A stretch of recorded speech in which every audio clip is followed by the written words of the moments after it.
One of the things that I love to do as a minister is to travel with a group of New Thought students. Whenever we go to a different country, the tour guides think we're weird but wonderful. I said, "Who are you people? You're so happy. You frighten me." One time we were in, I think it was Greece, and the tour guide was so upset. She said, "I'm so sorry, something's closed today." I went, "Okay, what else can we do?" She said, "You're not upset?"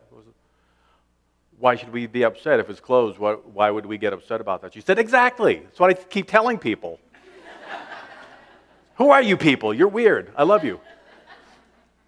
So in 2018, we're looking at traveling. So far, I brought Unity groups to England. We did Glastonbury and Stonehenge and Metaphysical England, we called it. It was really fun. We went to Greece. We did a trip to Athens, and we went to Delphi, and we went to the healing centers where the gods were supposed to be doing their wonderful thing. And I think one of my favorites was Italy. Oh my gosh, Italy was just so wonderful. And we did one of the trips, we did a week-long retreat to Assisi, the home of St. Francis. Every day we got to go to a different place that St. Francis was in. They did the whole story of his life, and every day we went to a different place. And we actually got to see where Francis was finding his spiritual awakening. It was really, really, truly powerful to do that. Francis became one of my main teachers, I think, from that trip. I have maybe a handful, and St. Francis is profoundly moving when you get into what he was here to tell us. His real name was Francesco di Benedone, and he was born in 1182 to a wealthy fabric merchant and his wife. Francesco grew up like so many children of privilege. He would go drinking with his buddies every night, stay out all hours, and then come crawling home, go to bed for a few hours, and then get up and work at his dad's fabric store. He led that kind of life until he was in his 20s. Until one day, the town of Assisi went to war with their neighboring town, Perugia, and they started fighting with each other as they love to do, and Francis got a real taste of, for him, how fun war was, and so he signed up for the Vatican Army, where they were always fighting some infidel or other, so he was always busy. Well, he wasn't with that army for very long until he got very sick. They didn't know what it was, and they never did find out what it was. But he came close to dying a couple of times.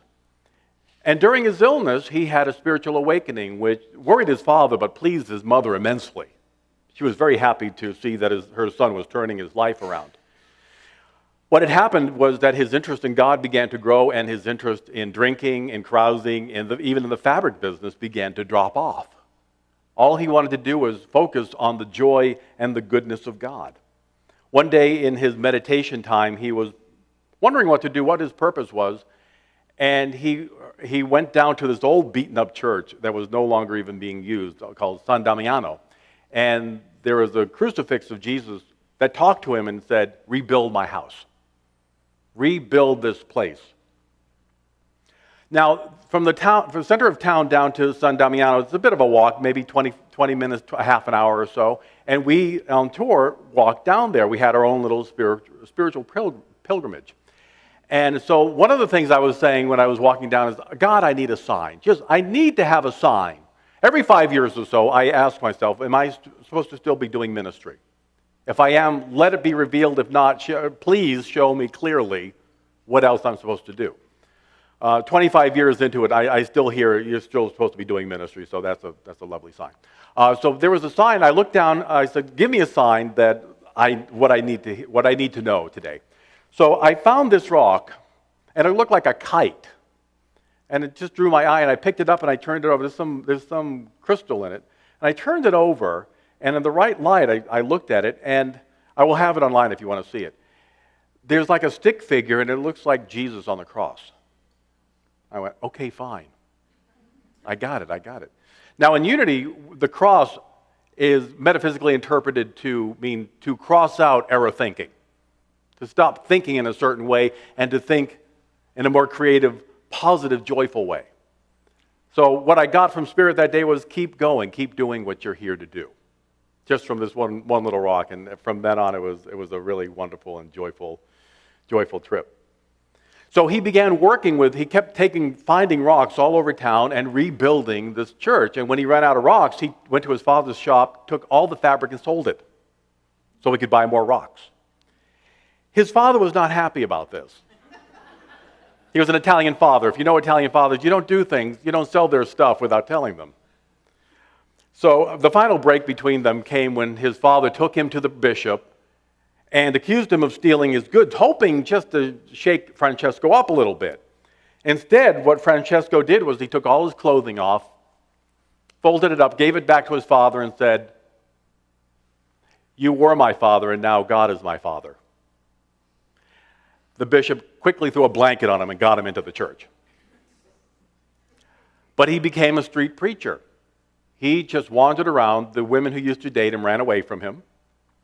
And his buddies completely ignored him from that time on. Others began to hear his message of joy and began joining him. And within a few years, he created a new order called the Minor Friars. And the Pope blessed this new order. He began to gather more and more people who heard an authentic Christianity, an authentic spirituality that dealt with joy. So for us, for here in Unity, how does this relate to us? How do we look at this little Italian backwater street preacher, if you will? How is his teachings about joy and poverty relevant for us today? The two main teachings of Francis were the belief that poverty is holy and the belief that through our creative nature we experience the joy of God. Now, the second one is very, very us, very new thought. Oh, sure, we are even in our title and our name, Spiritual Center for Creative Living. That's what we do. We get the joy of God, the good of God, by applying our creativity to it. It was the second one, the first one I had to do some work on, poverty. Poverty. Well, didn't Jesus say, seek first the kingdom and everything will be added unto you? Or it's God's good pleasure to give you the kingdom, or asking you shall receive, and the reason why you haven't received so far is because you haven't asked for it. I was having a hard time squaring what Francis was teaching with what I saw or thought Jesus was also teaching here.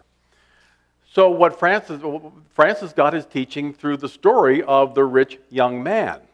You might remember the story of Jesus telling the young man who had done all the other rituals, go sell everything you have and then come back here. The rich young man couldn't do it because, as the writer tells us, he had too many things. His possessions were too great. So he went away in sorrow because he couldn't do it. Francis took these words to heart, and any time that he went to think about what was going on with his life in the past and what people were dealing with in the present, he went back to that story saying that our problems are caused by stuff or our love of the stuff. So he embraced what he called Lady Poverty. He reveled in having no possessions and felt that that was the ultimate freedom from earthly attachments. That if I'm not attached to this, it doesn't own me, and therefore I am free to worship and to celebrate the truth of my God.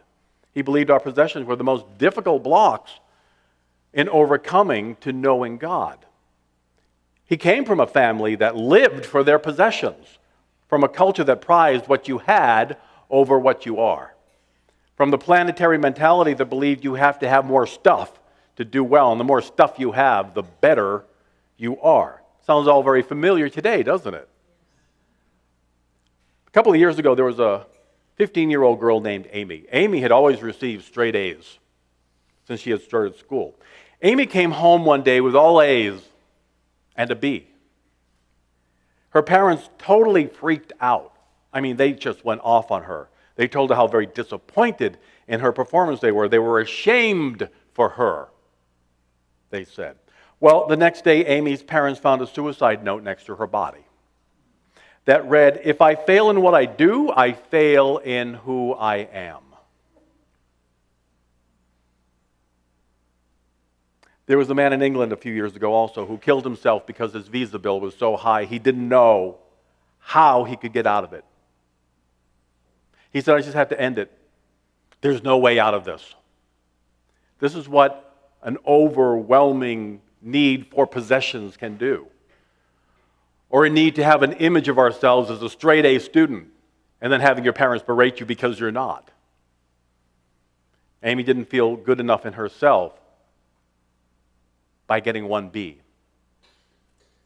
What came to me in my prayer time and my contemplation of what this spiritual poverty that he was talking about was the equivalent of Unity's philosophy in the power, in the knowledge of the power of divine elimination. Divine letting go of what doesn't work for us anymore. In every spiritual tradition, there's a sacred concept of emptying out, of letting go, of releasing from our lives that which does not work or perhaps never has. One of those powers that we have is the power to eliminate or renounce that which is not good for us, which no longer works as we're looking to become the creative, powerful spiritual beings that we truly are. We have to release physically, don't we? Take a breath. Hold it. Hold it. Hold it. Hold it. Let it go. That feels good, doesn't it? If you continue to hold it, you would be in pain. You'd pass out. You might not recover. So we have to let go. We see that. The breathing thing has to come in, it has to go out, it has to come in, it has to go out. We have to eliminate old food, don't we?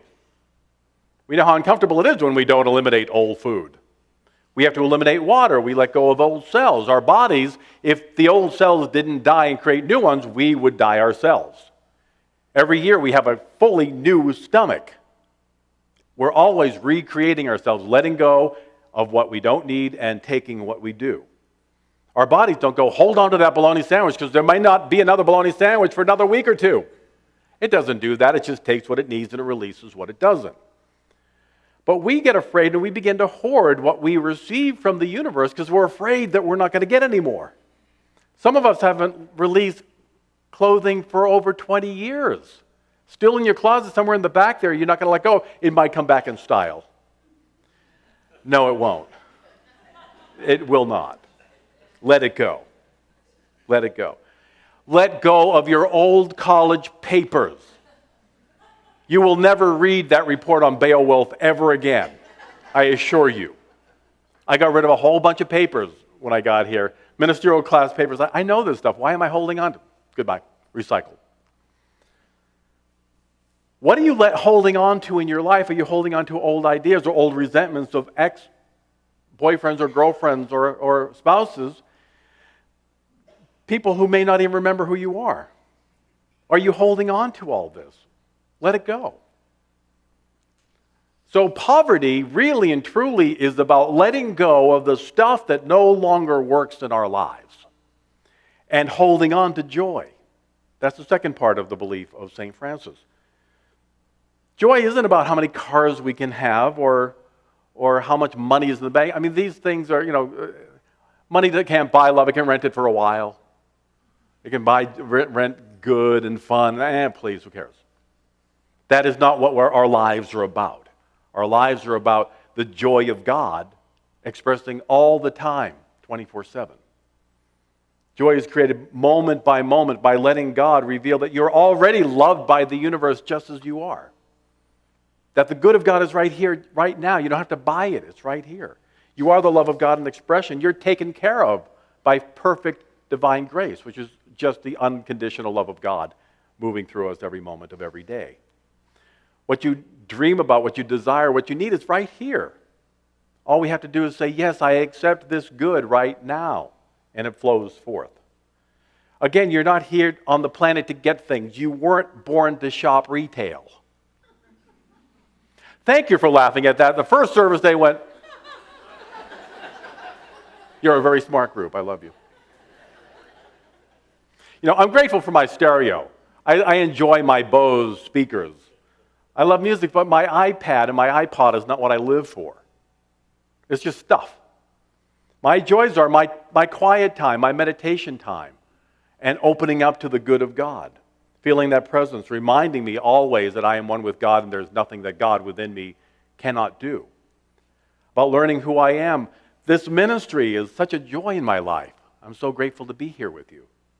Going to the park with my dog or sitting with my dog in my arms, just watching television with her sleeping on my shoulder. No greater, I wouldn't give a Ferrari for that. That's the joy. That's what we did yesterday with the pet blessing, to remember how precious and how valuable our wonderful little furry animals are. Calling my dad on the phone and knowing that at 90 he's still with us. He'll be here next week actually with us. He's coming to visit next week. These are all wonderful, holy moments that feel so simple and seem to be so mundane, but truly they're holy moments. Spending an evening with friends, laughing and hanging out with people that you love, as the commercial says, is priceless. One day, Francesco and his brothers were walking in the newly fallen snow, and a monk who was considering joining Francesco's order was walking with them. Two of the brothers began to sing and just have the best time being with each other. Well, they got the giggles and they started laughing so hard they fell down. Francesco got caught up in their joy and they ended up falling down together and rolling down the hill with the snow and just they were laughing so hard they could barely breathe. The visiting friar looked at them like they'd lost their minds and was staring disapprovingly at them as they were climbing back up the hill. The brother said to Francesco that he found that kind of behavior odd and unbecoming to a man of God. Francesco hugged him and told them that he would not fit into their group, because the friar who did not understand joy did not understand them and their ministry. It's like, thank you for applying. Have a lovely day. My mission when I was in Assisi was to find a smiling, joyful Francesco, either a statue or a painting, something. I couldn't find one anywhere. I looked all over Assisi and Francis was... I went, wow. One day I went to a gallery and there was a clerk there and I said, do you have anything with a smiling Francis? Sorridente e felice. And she spoke to me in English after that. She said, fine. That's fine. And she said, well, what do you mean? I don't understand what you're talking about.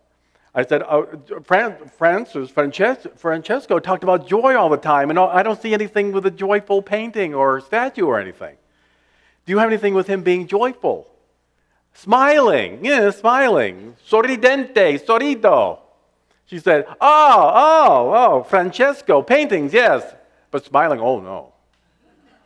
No. He is a very holy man. Very, very serious. I said, he wasn't serious. He fell down the hill rolling with... She said, no, we don't have nothing there. Go.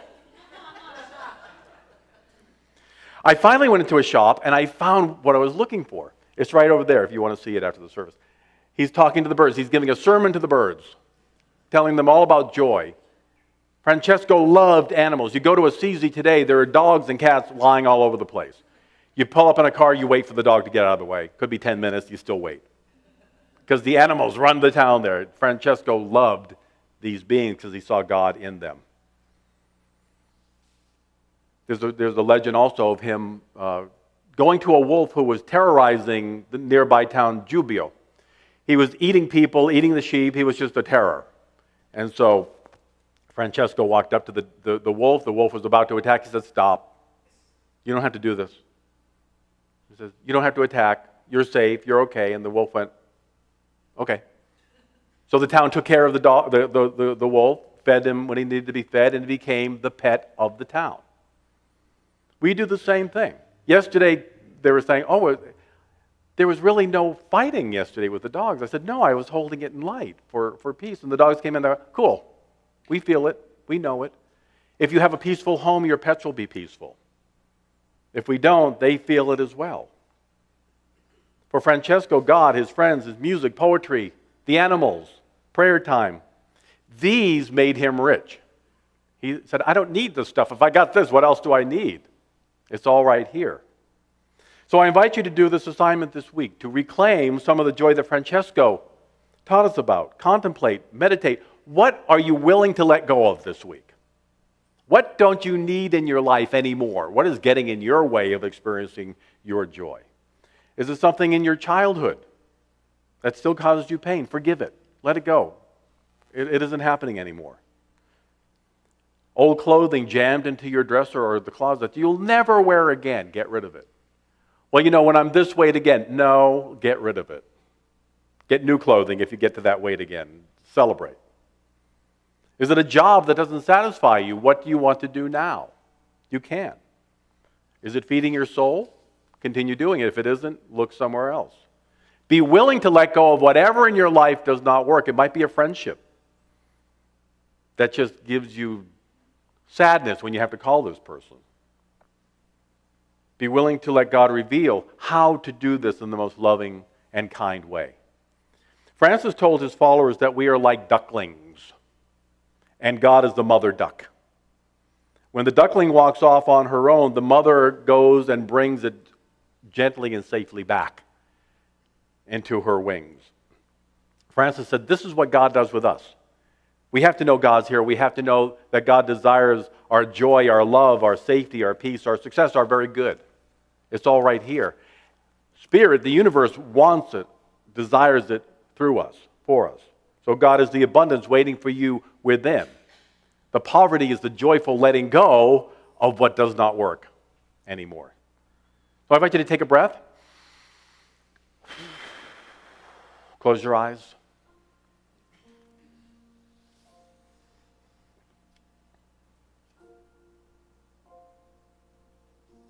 We have to turn within to remember the truth. We don't get the truth very often on the outside. Here, yes. Other places, we turn on the news, we talk to people, and we learn and hear how hard it can be, how difficult life is, how the other guy is always winning and we don't.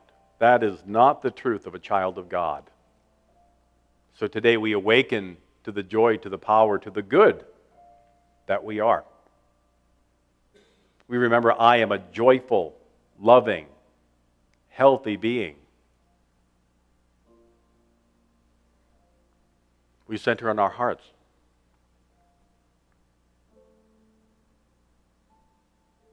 And as we prepare to go deeper, let's first sing our beautiful meditation song.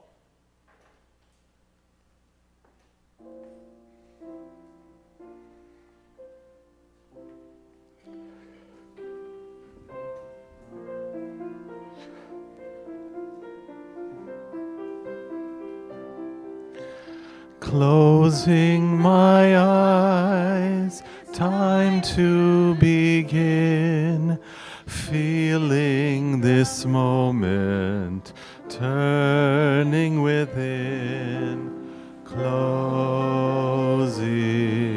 my eyes, turning within,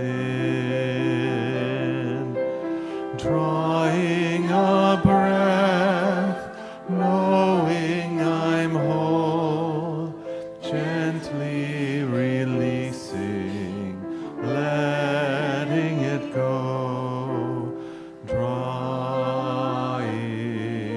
a breath, letting it go, drawing a breath, letting it go. Other places, we turn on the news, we talk to people, and we learn and hear how hard it can be, how difficult life is, how the other guy is always winning and we don't. That is not the truth of a child of God. So today we awaken to the joy, to the power, to the good that we are. We remember, I am a joyful, loving, healthy being. We center on our hearts.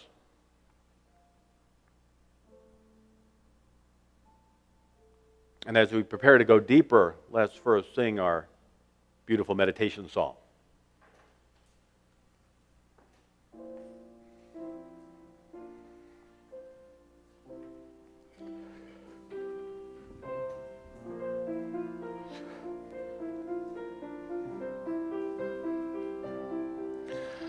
Closing my eyes, time to begin, feeling this moment, turning within, closing my eyes, turning within, drawing a breath, knowing I'm whole, gently releasing, letting it go, drawing a breath, letting it go, drawing a breath, letting it go. Breathe in.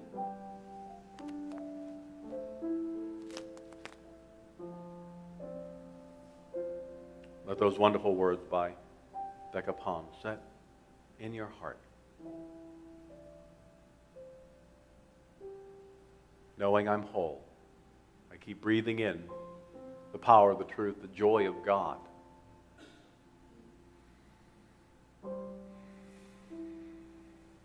Focusing on truth works because it is the truth of who we are.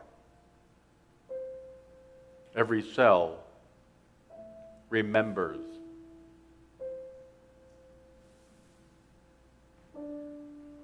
The echo of eternity in every part of us recalls, I was and am created in joy. Joy is my nature. It's who I am. Even though our outer lives may seem to inhibit or blanket the joy,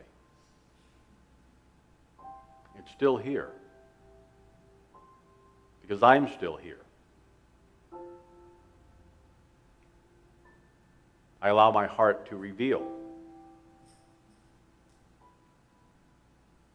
the joy of God lives in me as me. And I rise above any seeming limitation or lack that is weighing me down.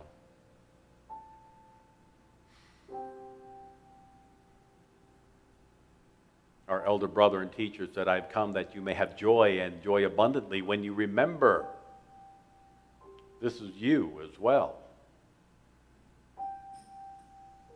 What I've done you will do, and greater when you remember divine joy. If you're going through any challenge in the mind or body at this moment, I invite you to hold to the truth. That joy is rising up and bringing wholeness and strength into your body, temple, into your mind. Every part of your being is infilled and flowing forth with God's good. We silently affirm, the joy of God heals me now. Breathe that in. The joy of God heals me now.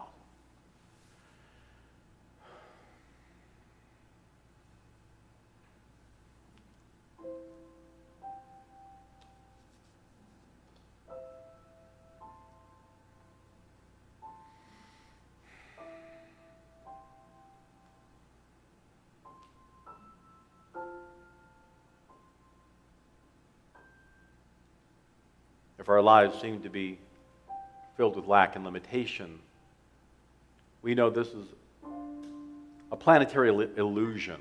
We live, move, and have our being in abundant good. That's the truth of God.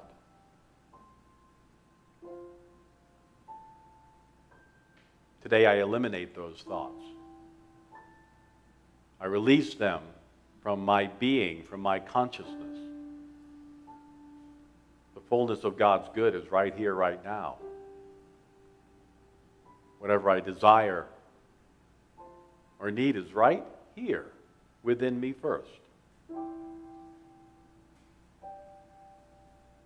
I quietly affirm the joy of God is my abundance. The joy of God is my abundance. Breathe that in. Take that into your heart as your truth.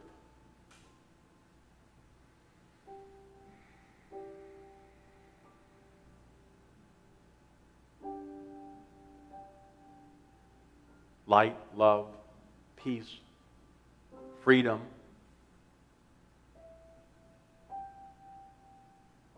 All mine. Because they are what I am.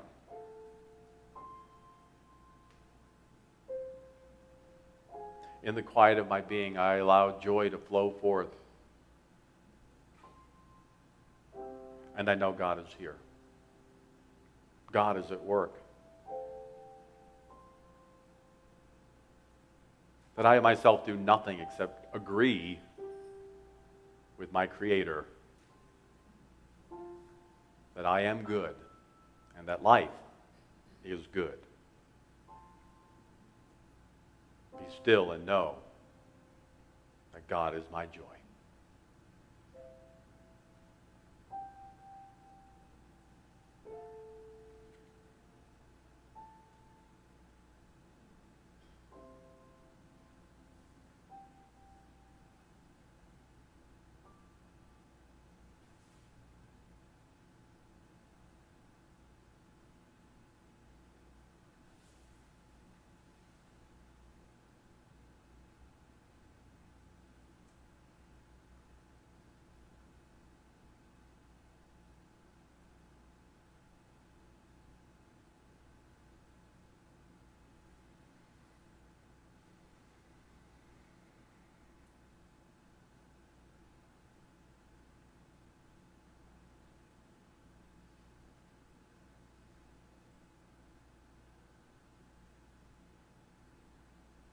Take a breath. Breathe out. Breathe in new air. And let go of old. There is only one power, one presence, one joy, one life, one love. Infinite Spirit. Il mio Dio e mio tutti. My God and my all. And so it is.